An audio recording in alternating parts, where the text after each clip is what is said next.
they set foot on Mexico and they walk to the United States, sure. Yeah, all they have to do is try to get into the United States, and we don't say no. Yeah. And the Border Patrol admits that. Border Patrol admits Oh, that. sure. No, They told us that. They treat told us. Mexico like it's the ocean when it comes to one dry foot for Cubans.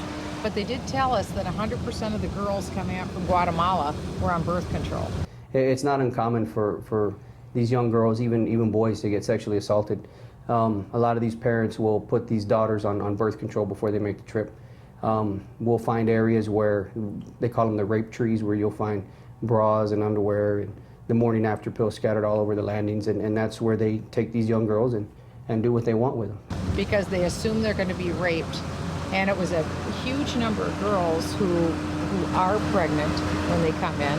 Remember that? They said quite a few are. Mm-hmm. And we saw one gal when we were there getting processed, and she looked like she was going to give birth very young. They're very young looking. They either have babies or they're about to have a baby.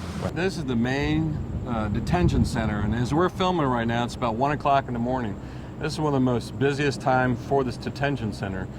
They pick up the various people coming across the border and put them on rather large buses and some medium buses, but they bring them through here and process them.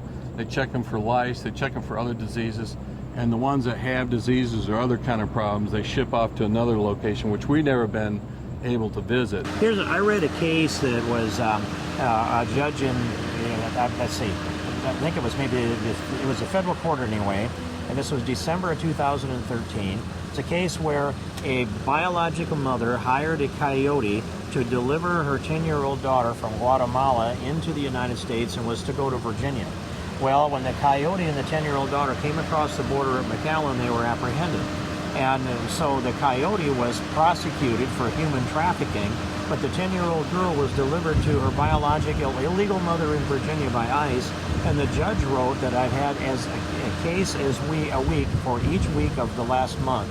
So he's had 4 cases in a row, 1 case a week, and that seemed like it was an anomaly. Now, from what we learned here today, standard practice going on by the thousands, funded by our taxpayers, perpetrated by HHS. So when Obama announced amnesty under the DREAM Act, that from that point on, you've seen a great increase. Yeah, and you have the DREAM Act, you have comprehensive immigration reform, which we all know is just I would imagine a monster of reading. Yeah. But what they believe in these countries is, well, if we get there by a certain date, we're going to get amnesty.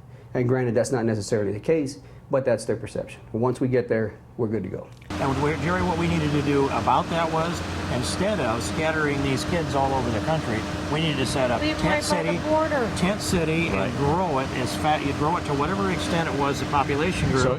So they expected to go back and put them back. Right? Most of these people, whether it's the adults or the younger kids, one thing we've heard consistently is Obama will take care of us. And it's, I don't usually get into the whole political part of it. I just find that is odd. That's their big thing is we're going to get amnesty when we get here. Where's my permiso? Where's my permit to go north so I can get my medical care, my health care, my schooling, all that. They're going to take care of us. The United States is going to take care of us. We're asking the hard questions and asking questions that need to be answered. Where Congress wants and Obama wants to act quickly in order to facilitate a solution. But if you don't look at the deep issues, you may end up making the situation worse. In fact, this very bill, 2008, was designed to do the exact opposite of what's happening, which is allowing children to go into the hands of people that mean them harm. Regardless of what side of the immigration debate you fall on, whether it's removal, detention, keep them here, let them go, the end result is these children are being put in danger. And a lot of that danger is coming at our hands because we're putting that message forward by our actions that if you come, we'll release you. So they're willing to take that dangerous journey. And it's not necessarily the kid willing to take that dangerous journey.